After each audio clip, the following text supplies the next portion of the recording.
Hi, everybody. How are you today? Courtney, welcome to the front row. Nice to see you all. I'd like to start out with a couple announcements this afternoon. The first is about the earthquake and the tsunami that took place in Indonesia. On September the 28th, an earthquake and tsunami struck central Sulawesi, Indonesia, leaving more than 1,200 people dead, many injured, and it displaced thousands. Our thoughts and prayers go out to those who've been affected by the natural disasters. Our mission in Indonesia immediately reached out to the government of Indonesia to offer assistance. We have provided an initial tranche of funding and deployed USAID disaster experts to conduct damage assessments, identify priority needs, and coordinate U.S. response efforts with the government of Indonesia.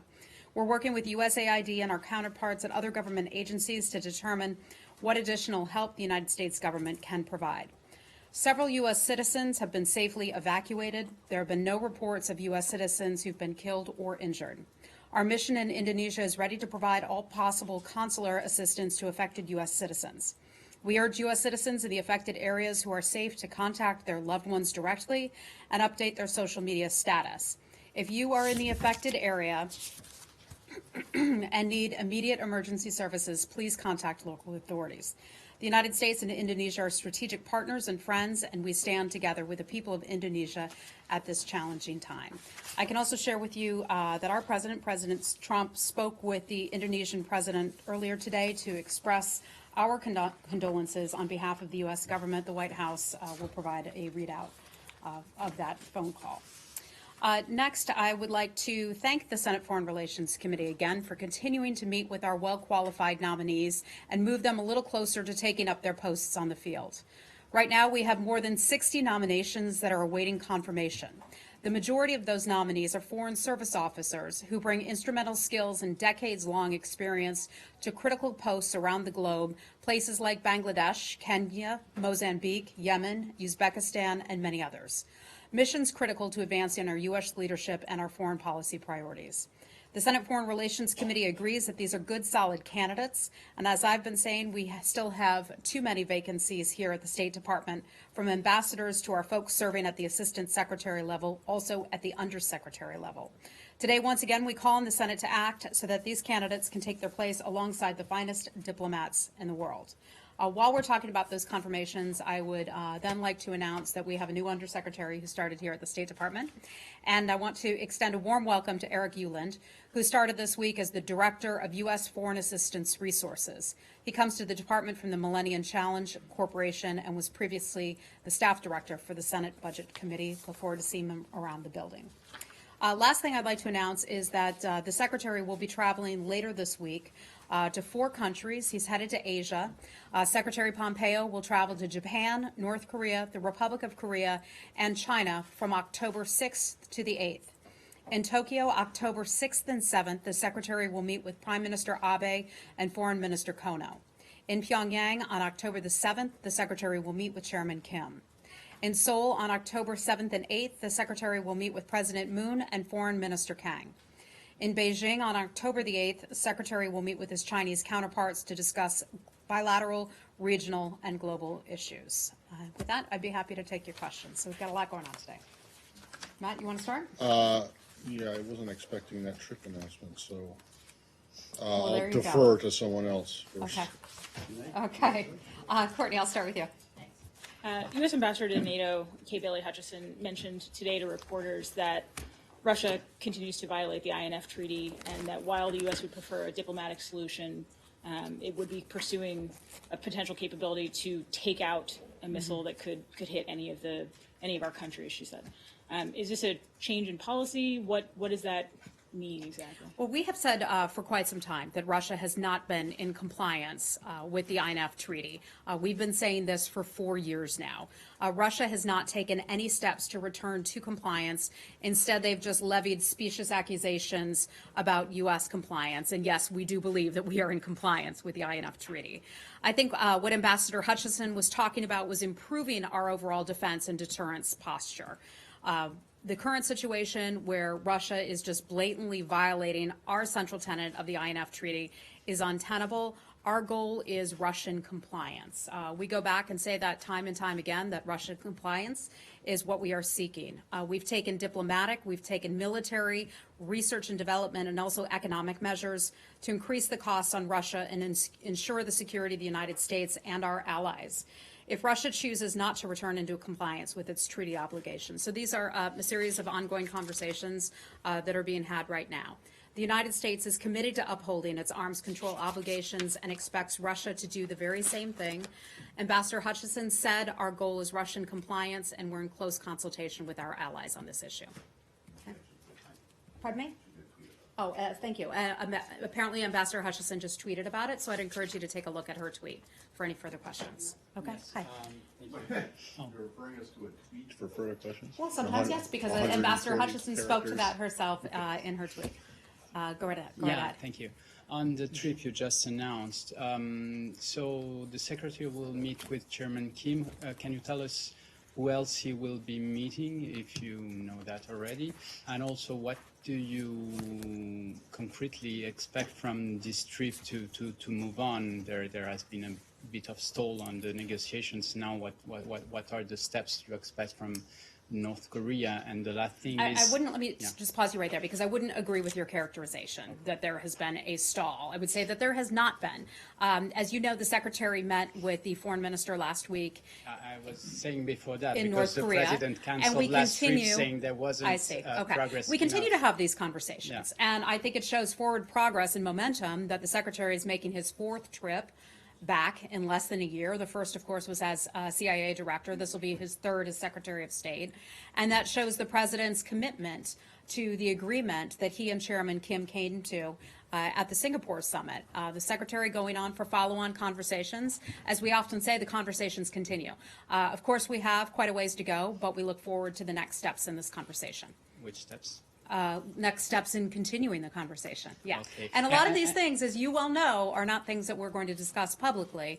These are private diplomatic conversations as we work toward our goal of full denuclearization of North Korea. And does the Secretary still stick to his date of January 2021, since the President said after that it wasn't a good idea to have timelines? And So I would encourage you to go back and look at the transcript. The Secretary said he was hopeful that could happen. Hopeful that could happen, recognizing that there is still a long way to go.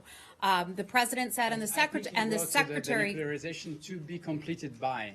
And the Secretary and the President said we're not going to set arbitrary deadlines in the interim. We're hopeful. We're working toward that goal. Everyone recognizes that we have a way to go, ways to go, and a lot of work that is left to be done. I'm not going to get ahead of the Secretary's meetings that he'll have in Pyongyang, but I know he looks forward to continuing the conversation. Is it still the administration's position that you are not willing to consider any easing of sanctions until denuclearization has been, full denuclearization has been verified, but that you are willing to consider something short of, to do things, confidence-building steps that are short of sanctions, along the lines of what the Secretary himself talked about when he was in Tokyo, after the last time he went? I don't have his remarks in front of me from Tokyo at that time, but among the things that the Secretary discussed were security assurances, things of that nature. So the United States has not changed its policy.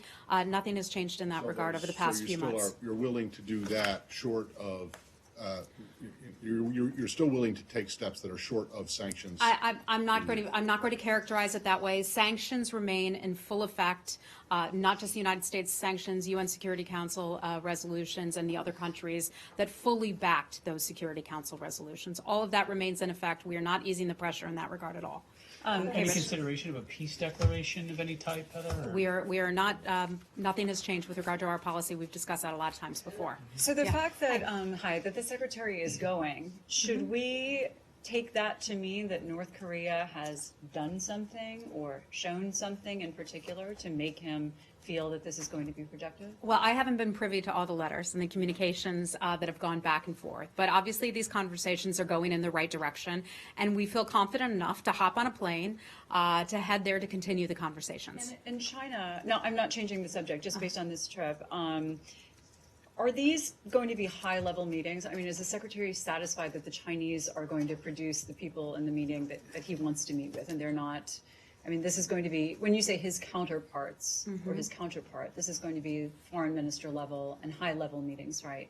They're not just producing junior ministers. From I think when the secretary goes, there's the expectation that he meets with someone who's his appropriate counterpart. I don't have anything beyond what I provided you just now. Okay? Hi.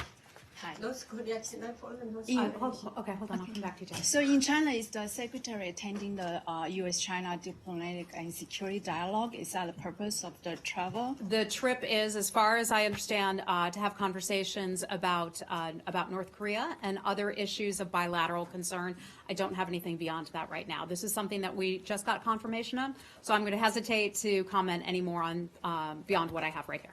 So is the DSD still happening? Is the diplomatic? We've never security- confirmed anything. DOD's never confirmed anything. If I have any additional trips or any information about China travel, I'll bring it to you as soon as I can. Okay? Heather, Hey, Barbara. the statement of the president recently, how he was in love with Kim Jong-un, is that help or hinder Mr. Pompeo's trip? One would have thought that it reduces pressure on Mr. Kim to take some of the steps that Mr. Pompeo wants him to do. You know, I think if our leaders have relatively friendly relations, that's a good thing. That can only help us to achieve our final goal. But the president has also said a timeline doesn't matter. I mean, he keeps saying things which makes it sound as if the pressure's being eased off of the. I don't think so. I mean, if you We look did say the if you timeline doesn't look at matter. our policies have not changed one bit. We got behind the maximum pressure campaign. The United States government still stands firmly behind the sanctions put in place. The world stands behind those sanctions that have put in place. We've not eased that one bit.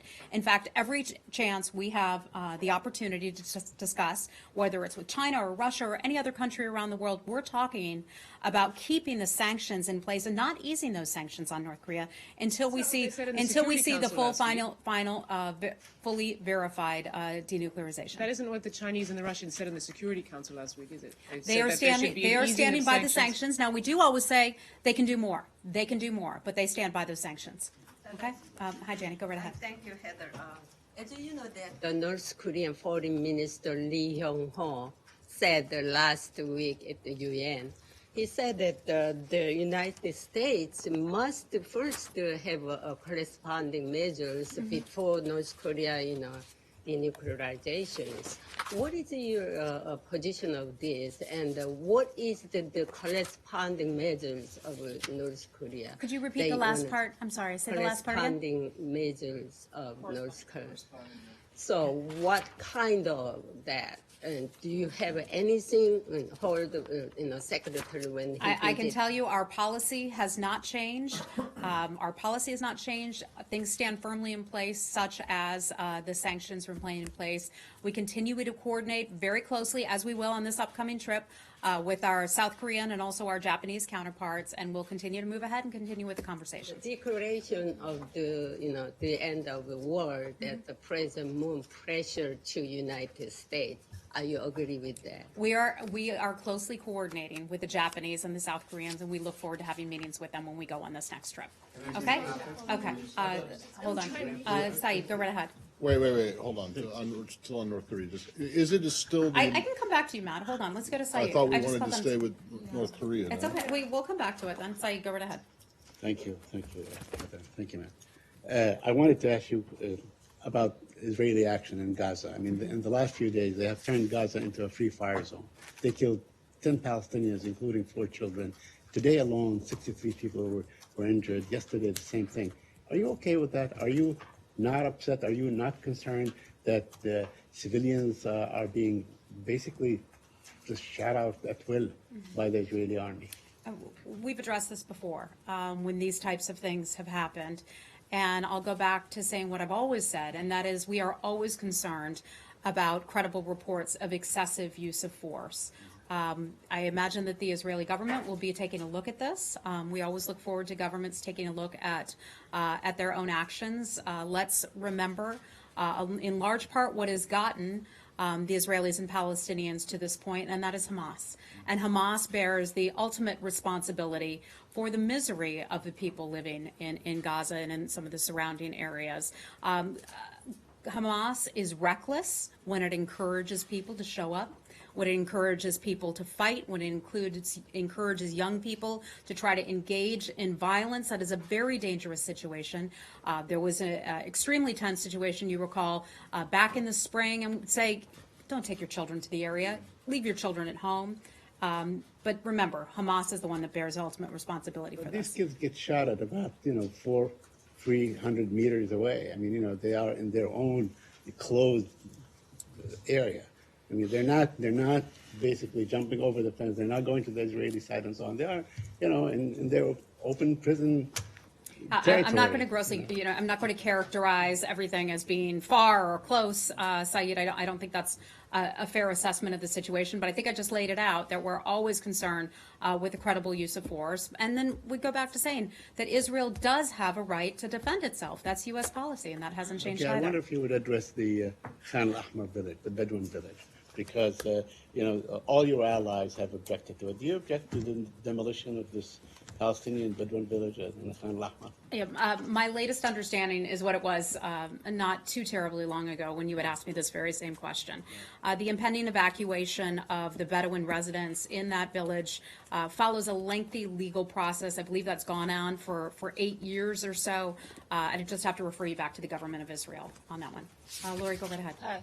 The UN, which monitored the elections in the Kurdistan region, has described them as successful. Is that a position you'd agree with? That the elections in the Kurdistan region. Yeah, Is that were just that was held. just the question. Yeah, okay. We congratulate the people of Iraq from the Kurdistan region for participating in the election on the 30th of September. Voting is obviously a critical part of any democratic society. We look forward to the final certification of the results of that vote. My understanding is that it has not been certified just yet, so we will certainly keep a close eye on that, and we would encourage the quick formation of the new Kurdish government. So- And while you're standing there, let me just congratulate your friend behind you. Yes. We all heard you at the press conference asking the president questions. Lori, I'm sorry you weren't there to ask those questions yourself. But as I heard you I was sitting in the back of the room, I said, there he is, there's our guy, meaning our friend here from the press briefing room asking a question. And I also saw, was it your editorial in the Wall Street Journal today?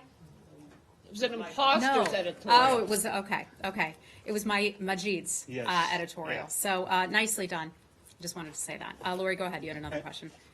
I'll come right back to you. Lori, did you have another Well, question? I have two more questions briefly. On Friday, the Russian foreign minister strongly criticized your position on Iran, saying there's no proof that it backed terrorism and you can't keep Iran in a cage within its borders. What is your response to that? I think I would go to something that the French just announced today. And there's probably no one who has felt terrorism stemming from Iran, perhaps more than, well, the Syrians, that has felt it more than some Europeans. As we just learned today that the French government announced that it had seized assets from Iran's Ministry of Intelligence and Security Services and the assets of 2 Iranian officials. This was after there was a disruption in plans to bomb a political rally near Paris just this June. So we have seen that as Americans, our Marine barracks bombings back in 1983. We've seen those types of attacks that Iran has been solely responsible for. We've seen this type of thing that I just mentioned, the news coming out of France today. We've seen what Iran has done in Syria. We've seen what Iran has done in other countries. We see Iran's devastation that it causes around the world as the world's top sponsor of terrorism. So whatever the Russians said about that, we're not buying it. Okay, and final question, somewhat related to that. The Pentagon today, they suggested that the closure of the consulate in Basra, which you announced, hasn't yet begun. Could you give us an update on that? Sure. So we ordered, the secretary made the decision late last week to announce ordered departure of our diplomats who were serving in Basra in southern Iraq. In terms of the timing of that and all the details of our colleagues' movement, I'm not going to get into that for obvious reasons, but just I can tell you that the secretary obviously made that decision, and it's not a decision that one would make or take that decision lightly. It's something that a lot of thought and planning and preparation goes into that. Okay, go right ahead. Hold on 1 second. Today, Iraqi parliament elected for presidency, and that's mean Iran has more influence than you over there.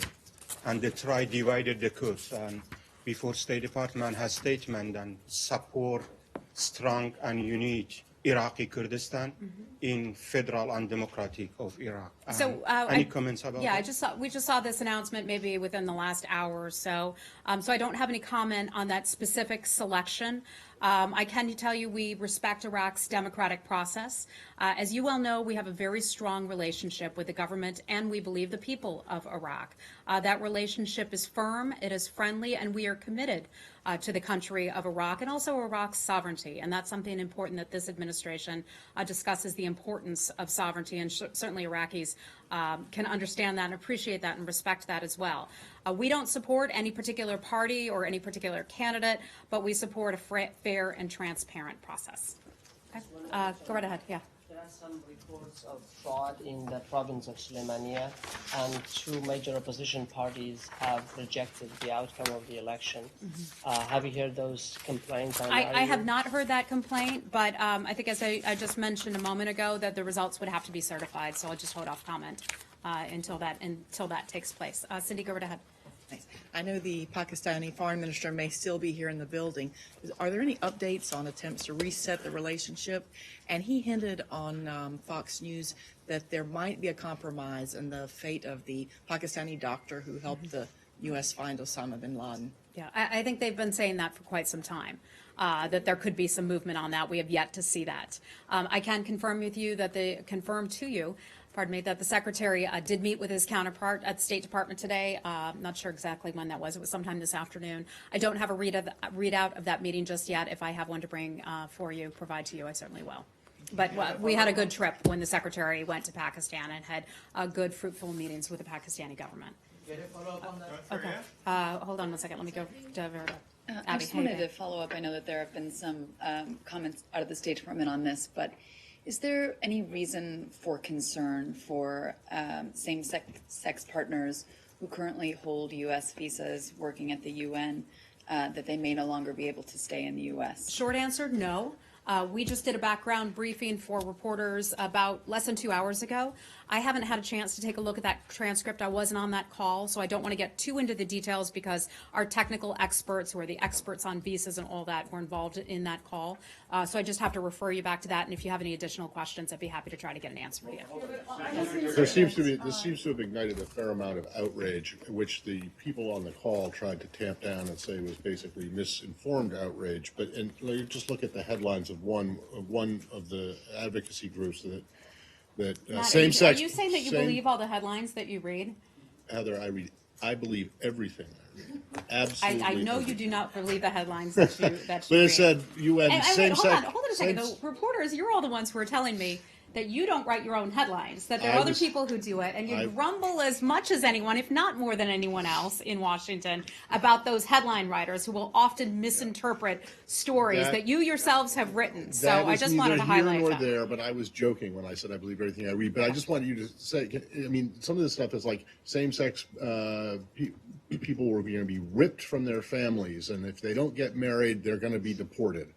The people on the call said that was not correct, that there would be exceptions made for people who were in tenuous circumstances, but that they were all on background. No one was willing to put their name to it. So can you say from the podium? That's in keeping with the State Department policy. Well, I just want in someone terms from of this putting people on administration- background calls, and that is something that we regularly do, I know. so that our rank and file colleagues and technical experts can have the freedom to express and explain policy get it. without worrying about having reporters get it. pound them every single minute. I'm not looking so, for a Matt, defense again, of background calls. Yeah. I'm wondering if you are prepared to say on the record that what they said on background, which was that this won't, that people are not going to be ripped, that families aren't going to be torn asunder, and the other thing that they said was that this is actually a way for the administration to promote marriage equality. And while it may be, it's an awfully odd way to do that. That is your opinion. That is an odd way to do that. I'm going to have to refer to the background call at this point. I'm sorry, it may be frustrating for you. I haven't had a chance to even review that transcript, so I'm sure you can appreciate that I want to bring you the most accurate information. I want to have a chance to review what my colleagues, the technical experts, have said about this. If you need something from me on the record, let me know. I'd be happy to provide it to you, On that okay? call, there were a number of questions that just weren't answered, and Okay. one of them is. Again, I was not on that call, but if you want to, if you Understood. want to send me some of the questions and what you're interested in, I'd be happy to try to get you on the record answers to those things. Okay, so one of the questions that wasn't answered was the special envoy position for LGBTI rights. Is that going to be filled? I don't have any information for you on that today. Some of those would be White House nominations, and I just don't have any color on that today. Okay? Rich, go right ahead. Just very briefly on Africa. The First Lady is there, and before going, she praised the work that USAID is doing. Of course, the administration has proposed very deep cuts to USAID's budget. Are there any concerns over mixed messages in that? I don't think so at all. In fact, I know USAID Administrator Mark Green is proud and pleased to assist the First Lady with her trip over there. We've been watching from afar as we see the pictures of her with children and our colleagues on the ground who are doing such good work. So the U.S. government obviously has to take a look at where it's spending its resources and the best use of taxpayer dollars. The decisions that the government makes are not always decisions that individuals will always agree with, but we decide to make those decisions based on where we think that our taxpayer dollars can be best used. But the continent of Africa is one that's extremely important to this administration, to the U.S. government, and I think that is evident in the fact that the First Lady is making her first solo foreign trip to the African continent. Okay. Hold on. Sir, how are you? I'm Go fine. ahead. I was going to ask, thank you, Heather, for, you mentioned earlier about Russia and its violation of the INF Treaty. The Russian defense minister recently announced that, I'll let you get that up. Go right ahead. Sorry, I dropped something here. Numerous S-300 surface-to-air missiles have been sent to Syria right now. The administration's reaction to this. I saw that report. I cannot confirm that that is accurate. I hope that they did not.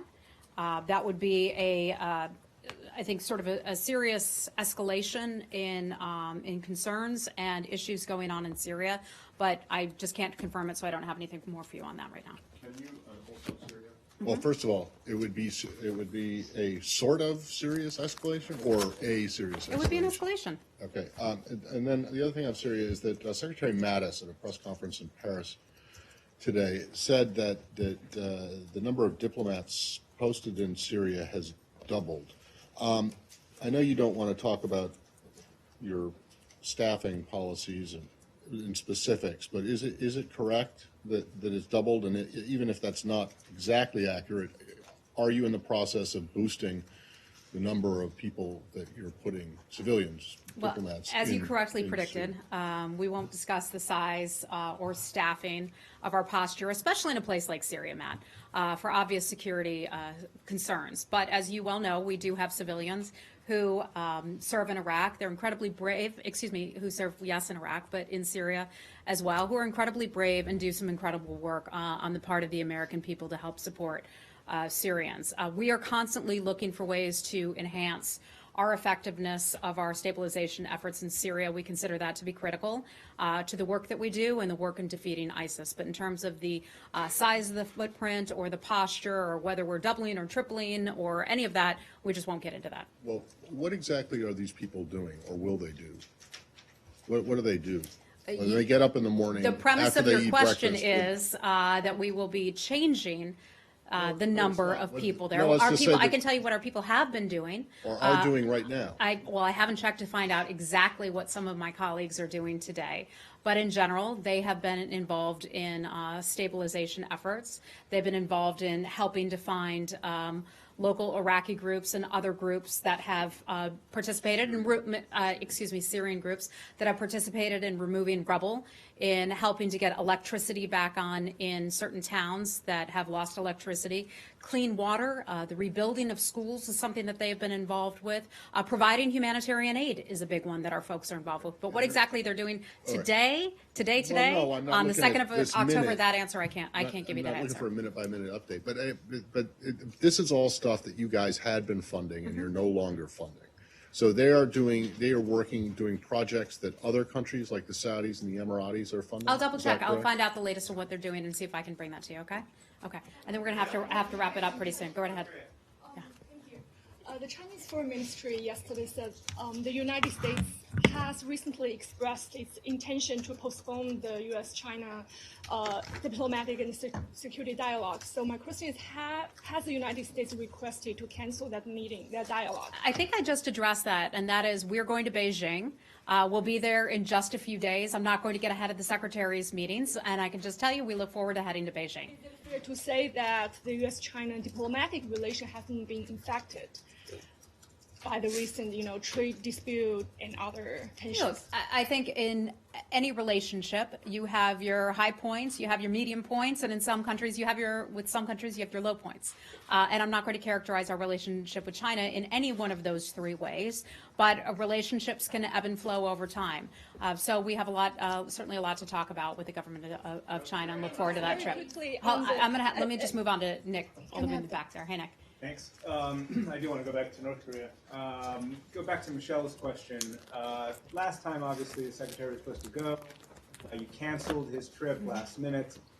What's changed now? Yesterday, KCNA, North Korean media, said the U.S. was spouting rubbish by forcing North Korea to declare its inventory, dismantle Yongbyon, in exchange for declaration of the end of the war.